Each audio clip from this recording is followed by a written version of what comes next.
ಬಕ್ರೀದ್ ಹಬ್ಬಕ್ಕೆ ಗೋವುಗಳನ್ನ ಬಲಿಯಾಗಲು ಬಿಡಲ್ಲ ಅಂತ ಬಸವ ಕಲ್ಯಾಣ ಶಾಸಕ ಶರಣು ಸಲಗಾರ್ ಎಚ್ಚರಿಕೆ ನೀಡಿದ್ದಾರೆ. ಬಕ್ರೀದ್ ಹಬ್ಬ ಅಂದ್ರೆ ಮನಸ್ಸಿಗೆ ನೋವಾಗುತ್ತೆ, ಮನಸ್ಸು ಭಾರ ಆಗುತ್ತೆ. ಬಲಿಗೊಂದು ಬೆಳಕು ನಾಟಕದ ಪ್ರತೀಕವಾಗಿಯೂ ಬಕ್ರೀದ್ ಆಚರಣೆ ಮಾಡಲಾಗುತ್ತದೆ. ಪ್ರಾಣಿ ಬಲಿ ಕೊಡುವುದು ಕಾನೂನಿನಲ್ಲಿ ನಿಷೇಧ ಇದೆ. ಹೀಗಾಗಿ ಬಸವ ಕಲ್ಯಾಣದ ಯಾವುದೇ ಮೂಲೆಯಲ್ಲೂ ಒಂದೇ ಒಂದು ಪ್ರಾಣಿಗೂ ಹಾನಿಯಾಗಲು ಬಿಡಲ್ಲ.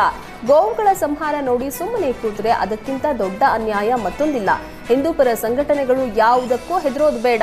ಗೋವುಗಳ ರಕ್ಷಣೆ ಮಾಡೋದು ನಮ್ಮ ಧರ್ಮ.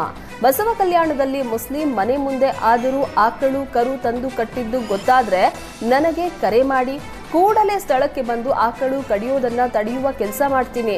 ಸರ್ಕಾರ ಎಷ್ಟು ಕೇಸ್ ಹಾಕುತ್ತೋ ಹಾಕಲಿ ಎಂದು ಶಾಸಕ ಶರಣು ಸಲಗಾರ್ ಎಚ್ಚರಿಕೆ ನೀಡಿದರು. ಸರ್ಕಾರಿ ಶಾಲೆಗಳಲ್ಲಿ ಉತ್ತಮ ಕಟ್ಟಡ, ಶಿಕ್ಷಕರು ಸೇರಿದಂತೆ ಎಲ್ಲ ರೀತಿಯ ಮೂಲ ಸೌಕರ್ಯಗಳನ್ನು ಕಲ್ಪಿಸಿ ಕಲಿಕೆಗೆ ಪೂರಕವಾದ ವಾತಾವರಣ ನಿರ್ಮಿಸಲಾಗ್ತಾ ಇದೆ. ಪೋಷಕರು ತಮ್ಮ ಮಕ್ಕಳನ್ನ ಸರ್ಕಾರಿ ಶಾಲೆಗಳಲ್ಲಿ ದಾಖಲಿಸಬೇಕು ಅಂತ ಮಾಜಿ ಸಚಿವ ಔರಾದ್ ಶಾಸಕ ಪ್ರಭು ಚೌಹಾಣ್ ಕ್ಷೇತ್ರದ ಜನರಿಗೆ ಮನವಿಯನ್ನ ಮಾಡಿಕೊಂಡಿದ್ದಾರೆ. ಸರ್ಕಾರಿ ಹಿರಿಯ ಪ್ರಾಥಮಿಕ ಶಾಲೆಯ ನೂತನ ಕಟ್ಟಡ ಉದ್ಘಾಟಿಸಿ ಮಾತನಾಡಿದ ಚೌಹಾಣ್, ನಾನು ಶಾಸಕನಾದ ನಂತರ ಶಿಕ್ಷಣ ಕ್ಷೇತ್ರದ ಅಭಿವೃದ್ಧಿಗಾಗಿ ಸಾಕಷ್ಟು ಕೆಲಸ ಮಾಡಿದ್ದೀನಿ. ಪ್ರತಿ ಹಳ್ಳಿಯಲ್ಲಿ ಶಾಲೆ ನಿರ್ಮಿಸಿದ್ದು ಅಗತ್ಯ ಸೌಕರ್ಯಗಳನ್ನು ಒದಗಿಸ್ತಾ ಇದ್ದೀನಿ.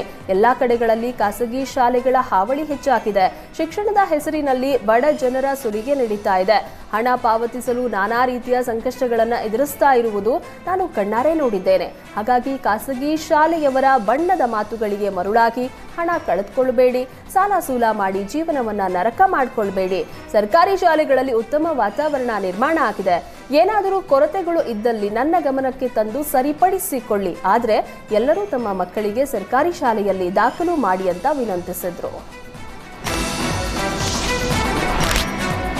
ಮಣ್ಣು ಲಿಫ್ಟ್ ಮಾಡಿ ಇಳಿಸುವ ವೇಳೆ ಟಿಪ್ಪರ್ಗೆ ವಿದ್ಯುತ್ ತಂತಿ ತಗುಲಿ ಟಿಪ್ಪರ್ ಚಾಲಕ ಸ್ಥಳದಲ್ಲೇ ಮೃತಪಟ್ಟ ಘಟನೆ ಬಾಗಲಕೋಟೆಯಲ್ಲಿ ನಡೆದಿದೆ. ನವನಗರದ ರೋಟರಿ ಸರ್ಕಲ್ ಬಳಿ ಕಾಮಗಾರಿ ನಡೆದಿದ್ದು, ಈ ವೇಳೆ ಸ್ಥಳಕ್ಕೆ ಬಂದಿದ್ದ ಟಿಪ್ಪರ್ಗೆ ವಿದ್ಯುತ್ ತಂತಿ ಸ್ಪರ್ಶಿಸಿ ಟಿಪ್ಪರ್ ವಾಹನ ಹೊತ್ತಿ ಉರಿದಿದೆ. ಇತ್ತ ಸುದ್ದಿ ತಿಳಿತಾ ಇದ್ದಂತೆ ಘಟನಾ ಸ್ಥಳಕ್ಕೆ ಬಾಗಲಕೋಟೆ ಅಗ್ನಿಶಾಮಕ ಸಿಬ್ಬಂದಿ ಭೇಟಿ ನೀಡಿ ಬೆಂಕಿ ನಂದಿಸುವ ಕಾರ್ಯ ಮಾಡಿದ್ದಾರೆ. ಘಟನೆಯಲ್ಲಿ ಟಿಪ್ಪರ್ ಚಾಲಕ ರೇವಣಸಿದ್ದಪ್ಪ ಗಂಜಿಹಾಳ ಮೃತಪಟ್ಟಿದ್ದು, ಬಾಗಲಕೋಟೆ ಶಹರ ಪೊಲೀಸ್ ಠಾಣೆಯಲ್ಲಿ ದೂರು ದಾಖಲಾಗಿದೆ.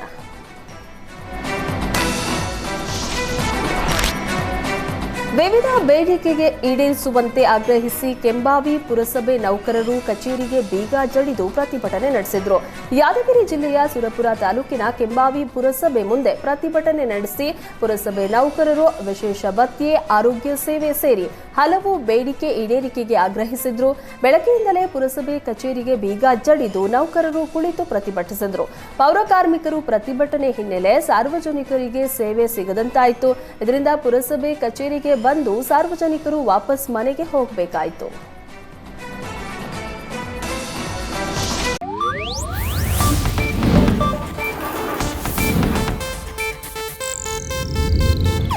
ಇದು ಏಷ್ಯಾನೆಟ್ ನ್ಯೂಸ್ ನೆಟ್ವರ್ಕ್ ಪ್ರಸ್ತುತಿ.